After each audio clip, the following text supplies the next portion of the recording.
Good morning, students. Today's topic for basic electrical and electronics engineering is from unit 1.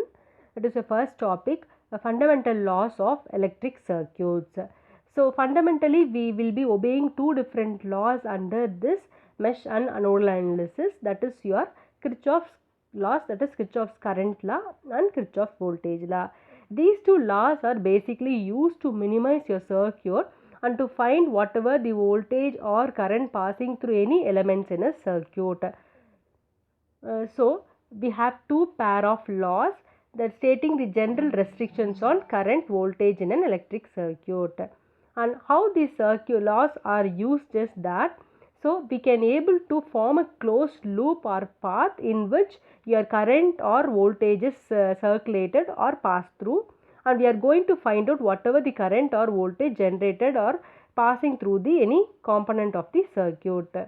So basically two different laws, as I've said, Kirchhoff's voltage law and Kirchhoff's current law. We'll see one by one. So Kirchhoff's voltage law. So what are the things we are going to cover under this Kirchhoff's voltage law is what is the introduction to voltage law and what best analysis using this law, and finally exercise problem. So generally Kirchhoff's law is nothing but it is going to state you that the number that is sum of voltages flowing through the closed loop is equal to 0. This is what your Kirchhoff's voltage law. And Kirchhoff's law is used, Kirchhoff's current law is nothing but algebraic sum of current entering the node and algebraic sum of current leaving the node is equal to 0. Yes, Kirchhoff's voltage law states that the algebraic sum of voltages across any set of branches in a closed loop is equal to 0. So you are going to sum up all the voltage across the branch and it is equalized to 0. So you can able to visualize this circuit. Here you have 10 volt is the supply voltage and VR1 is nothing but voltage applied to resistance 1, and VR2 is voltage applied to resistance 2, and VR3 is the voltage applied to resistance R3. So 10 volt is the supply voltage. So if you are going to use this law, you can able to write the equation as VR1, VR2 and VR3. These three are aligned in the same direction as per the current direction, but your supply voltage is in different direction. If you assume that your supplied voltage is positive direction, then you can able to notify this all these voltages are in different direction.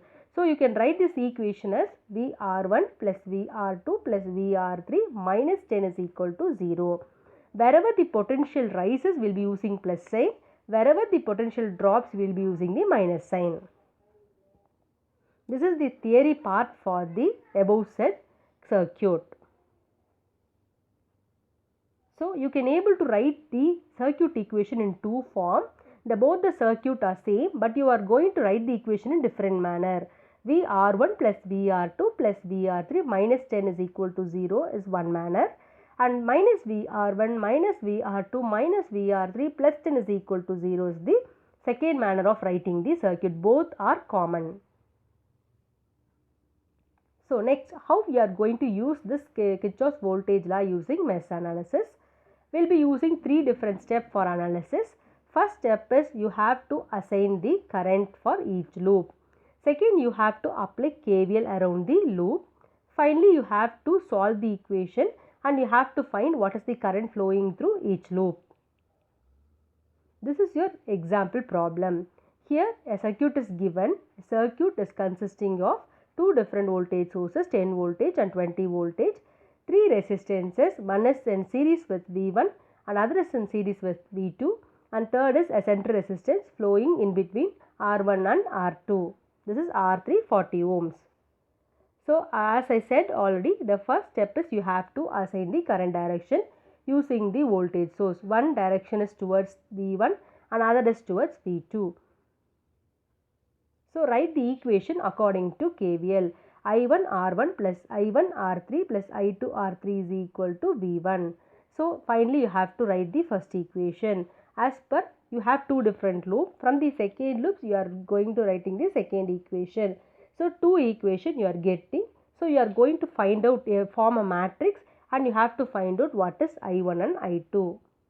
So So using this you are going to find out I1 that is equal to minus 0.143, I2 value is 0.429.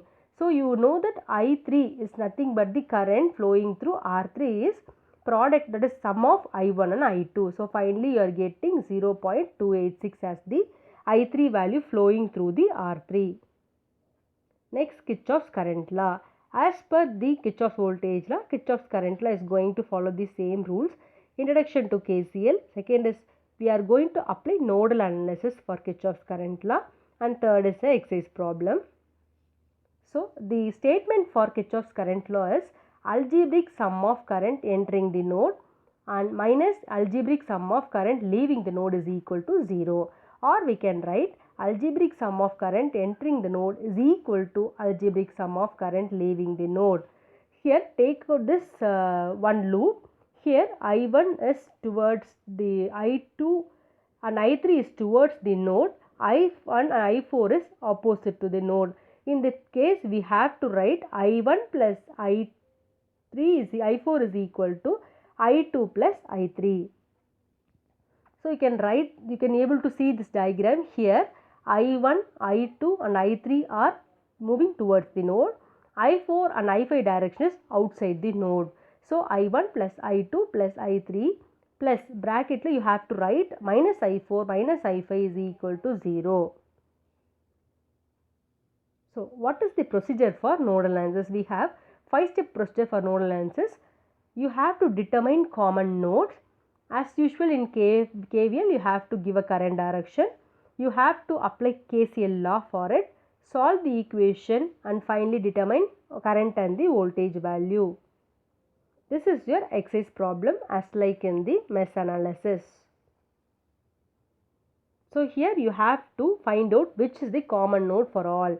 Here only one common node VA. So you can write the equation as like 10 minus VA by 10, 20 minus VA by 20 is equal to VA by 40. That is, first is current towards the node, that is equal to current outside the node. Using this equation you are going to find out VA value.